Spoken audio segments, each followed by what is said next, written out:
terrifying element of the political wins, I think is an argument that there is a significant amount of racial anxiety on behalf of these Trump voters, and one which involves their concern that black lives may end up mattering in the same way that their lives matter,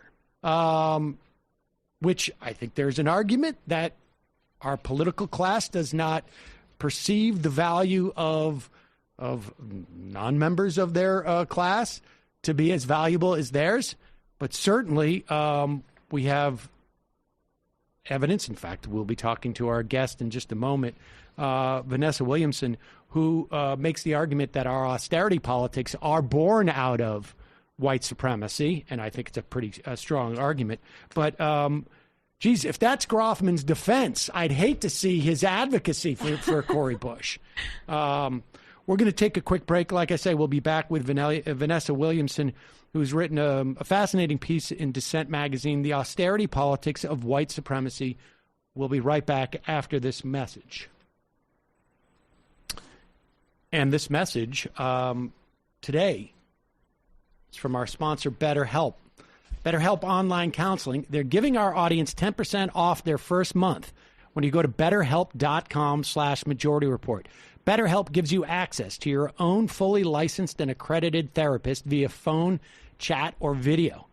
A lot of therapists elsewhere have long wait lists, and it can take weeks or months before they can see you. But when you sign up with BetterHelp, they match you with a therapist based on your specific needs, and you'll be communicating with them in less than 24 hours. Look, very stressful time now. I think everybody knows that. You've got COVID fatigue.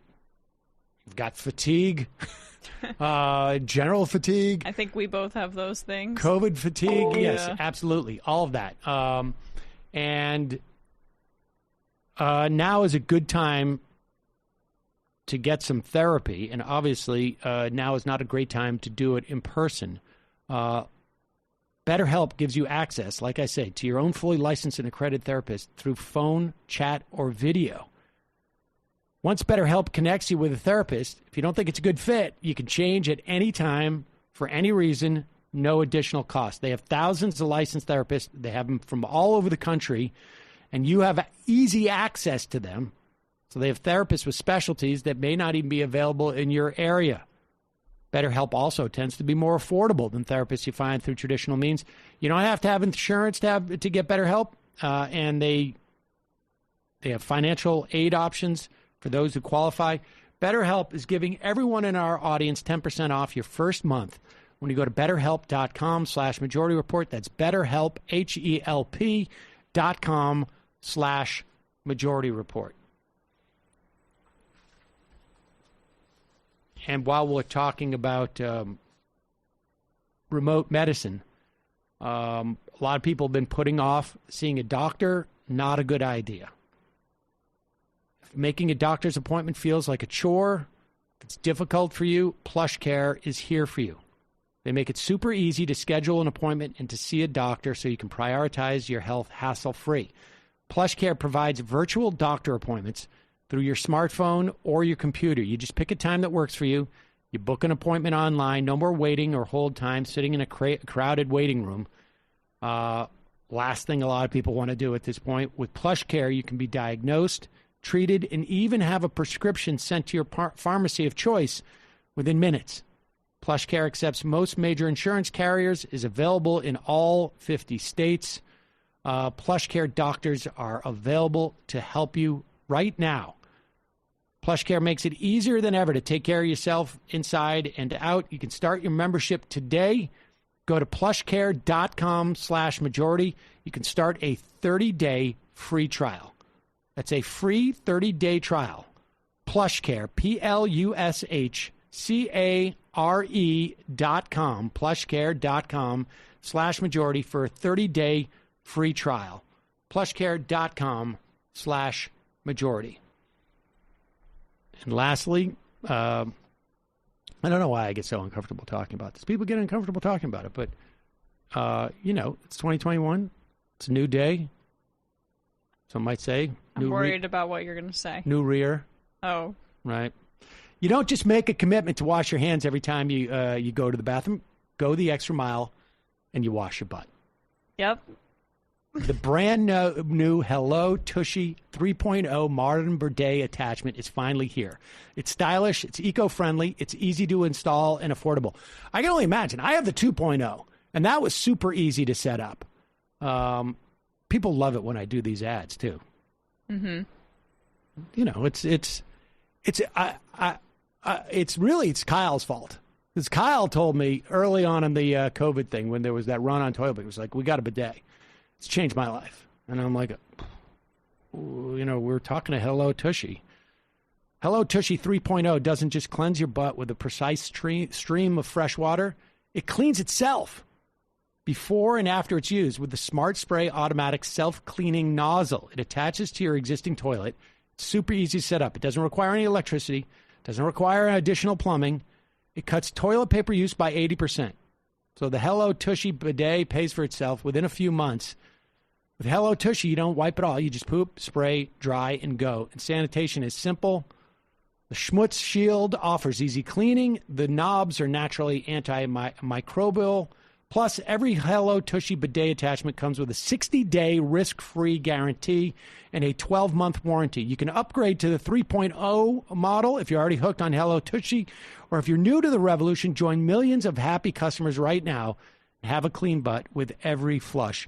Honestly, it is a bit of a revelation. You understand why, like, they're so popular around the world. Right, in Europe and such. And, yeah, in Asia. I mean, it's particularly in Japan.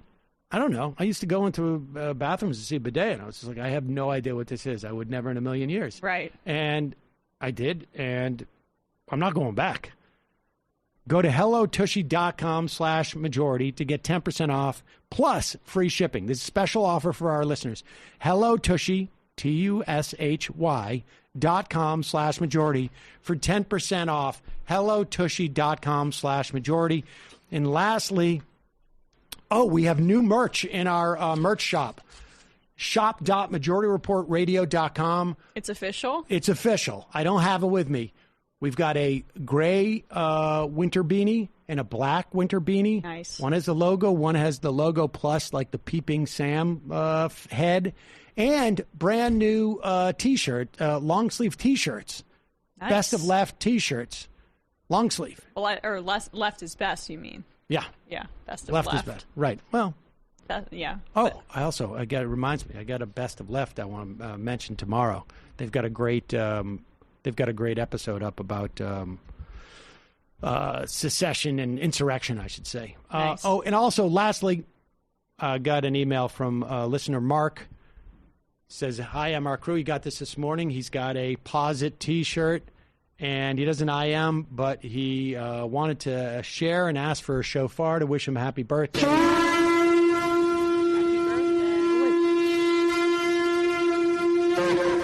I don't know if it's his birthday, but he wanted a shofar, so I gave it to him. Okay, all right. All right. Now, let's like to welcome to the program. Do we have Vanessa Williamson? Vanessa is a senior fellow in governance studies at the Brookings Institution, and she has written a really fascinating piece in Dissent magazine entitled "The Austerity Politics of White Supremacy." Vanessa, welcome to the program. Hi, how you doing? Glad to be here. Thanks for joining us.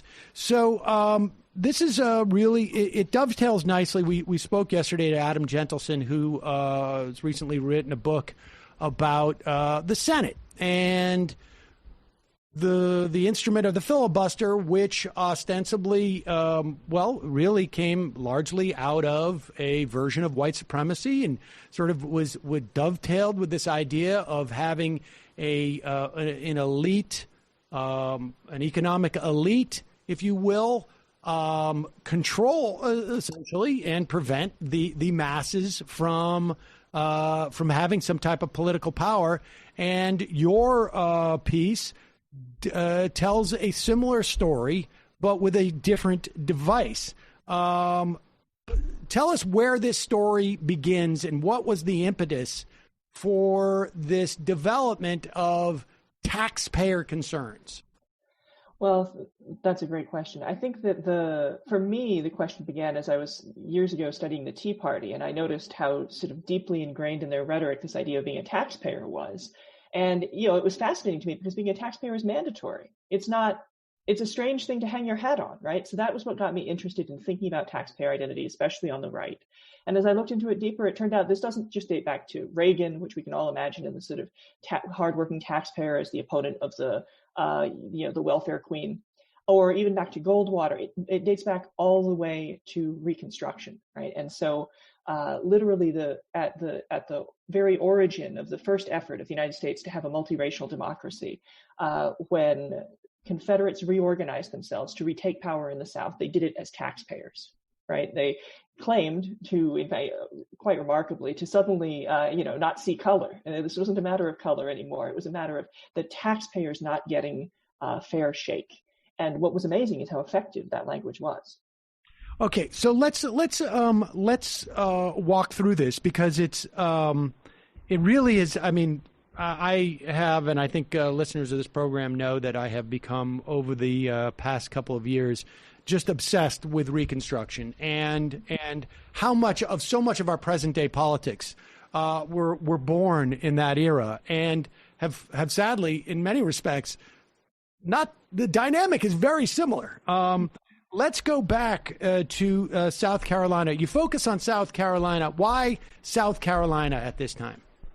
Well, South Carolina, if you're looking for the most Confederate of the Confederates, you'll find them in South Carolina. It also was an interesting situation because in South Carolina, the majority of the population was Black at the time, which meant that if you allowed universal male suffrage to be in place, then most voters would be Black. And in fact, South Carolina had a majority Black legislature under Reconstruction. So it was in South Carolina that white supremacists really confronted most seriously the reality that democracy was anathema to the politics they wanted to achieve, right? And so that's where you see both the most extreme versions of pro-slavery organizing before the war and also among the more extreme reactions afterwards. So we're talking now like 1870-ish and a couple of years after. And the campaign that was launched was known as the Redemption. Talk about that. It's obviously a very religious word too, but talk about the Redeemers and the Redemption. So in 1868, South Carolina passes a new state constitution that enfranchises Black men.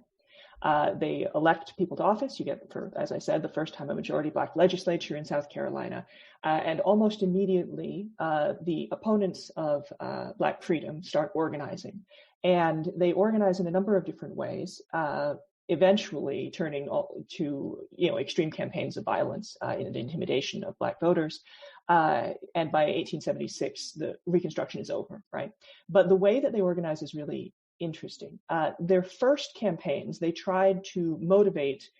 First of all, they needed all of the white vote. They didn't need to just suppress the Black vote. They needed every white voter on their side. And they were sort of plantation elite were shocked. Can I interrupt? That they couldn't. Yeah, go ahead. Well, I just want to interrupt because I also want to just let people know that what else was happening concurrently in terms of the vote. This was also at a time where we are just, within a couple of years, the introduction of poll taxes, which have this sort of same, right? We're talking like mid 1870s in some of these states, not so much South Carolina, I think, but it was certainly some of the southern states.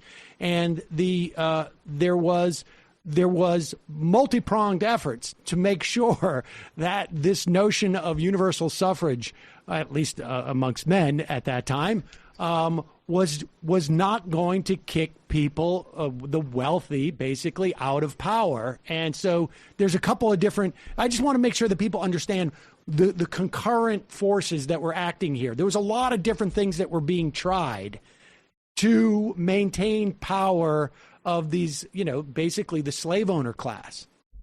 That's right. And the slave owner class was trying to appeal to Southern whites who were less wealthy, right? There's a big class divide among Southern white people at the time. presumably still today. And so plantation elite found that this rhetoric of being taxpayers helped reconnect the sort of, the people who had previously